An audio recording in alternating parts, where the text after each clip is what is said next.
Let's imagine that you are finally deciding to upgrade from Windows 10 to Windows 11. You download all the updates, start the installation, but there's a crazy thunderstorm outside. Trees are falling and buildings collapsing. You are updating your Windows PC and suddenly your house loses electricity and the PC shuts down mid-update.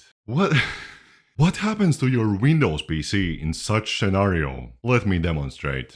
These are the system specifications I'm going to be using for this video. So we are now on Windows 10. I have installed the Windows Installation Assistant, which will allow us to upgrade to Windows 11. I had to download and install all of the updates first. But if I do this, the update is now complete. Your PC needs to restart to install Windows 11. You're about to be signed out. Windows 11 Assistant. Okay, restarting. Once the computer restarted, we can see that it started applying the Windows 11 upgrade. The plan here is to shut it down when it's at least halfway done.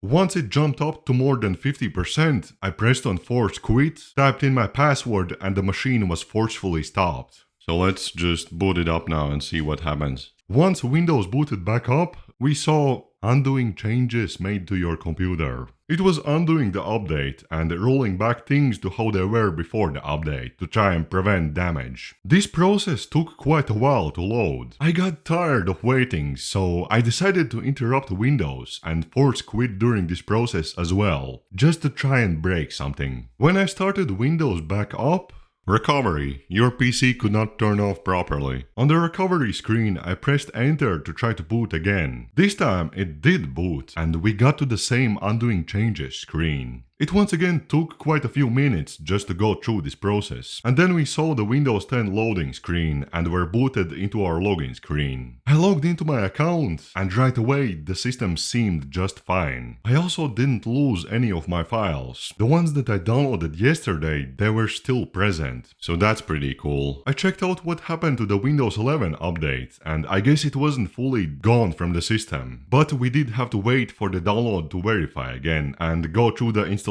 process from scratch. So that's what happens. You can watch this video on what happens if you delete System32 on every Windows version ever released.